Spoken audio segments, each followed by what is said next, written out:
Kijk aan het einde van het jaar naar de zonsondergang en verwelkom de zonsopgang aan het begin van het jaar. Toen de wolk boven de tabernakel opsteeg, vertrokken de Israëlieten van elke plaats waar zij hun kamp hadden opgeslagen. Want overdag was de wolk van de Heer boven de tabernakel, en 's nachts was er vuur in, voor de ogen van de hele gemeente van Israël, op elke plaats waar zij hun kamp hadden opgeslagen. Exodus 40 vers 38. Shalom, geliefde vrienden van de Heer Jezus Christus, dit is waar we eind 2024 staan. Waarom zijn we hier? We zullen het nieuwe jaar 2025 verwelkomen. Dit is onze mooiste kans om de tijd te vieren die God ons heeft gegeven om een nieuw hoofdstuk in onze levensreis te beginnen. Het jaar 2024 dat voorbij is heeft waardevolle lessen gebracht, vooral voor mij die weer alleen is. In mij is er alleen maar Jezus. Ik ben er klaar voor om van vreugde bij Hem te zijn.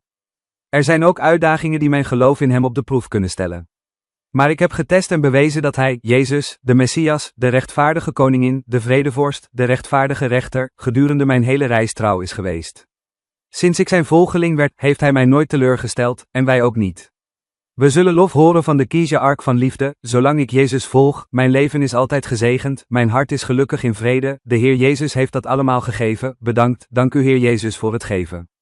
Onze lezing vandaag komt uit Exodus 40 vers 38, we lezen over de reis van de Israëlieten en de tabernakel die werd gebouwd om God te aanbidden.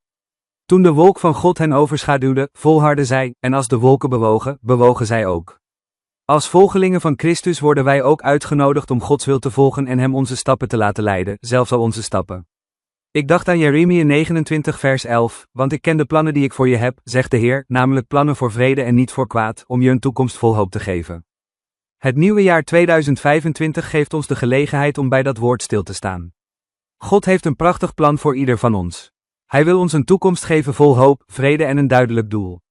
Laten we vasthouden aan zijn belofte, in het vertrouwen dat elke stap die we in geloof zetten door hem geleid zal worden. We kunnen beginnen met het voltooien van wat in het verleden nog niet af was, door te vergeven zoals God ons heeft vergeven, en door de zaden van Christus, liefde om ons heen te zaaien.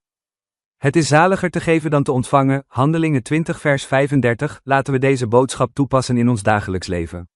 Laten we liefde, vriendelijkheid en aandacht aan anderen geven. Volgens Gods plan kunnen wij een kanaal van zegen voor anderen zijn.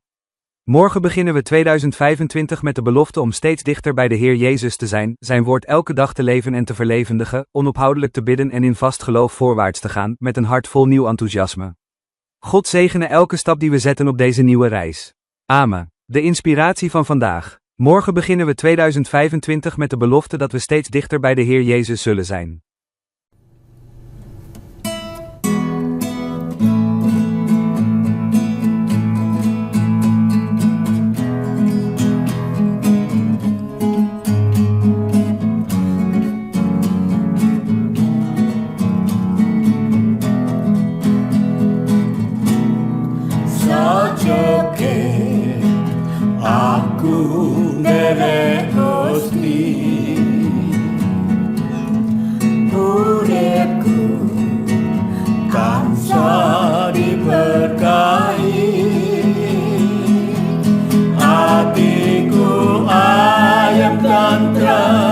Hatiku ayam tantram, kabeiku Gusti Yesus kang maringi. Sajoke aku nderek Gusti,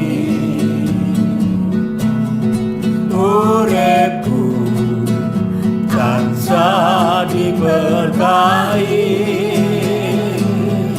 Hatiku ayam tantram, hatiku ayam tantram, kabeiku Gusti Yesus kang maringi. Matur nuwun, matur nuwun, matur nuwun Gusti Yesus kula matur nuwun,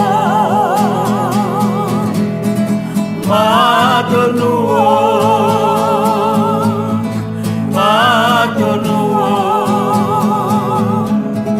matur nuwun Gusti Yesus kula matur nuwun. Selama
Terima kasih.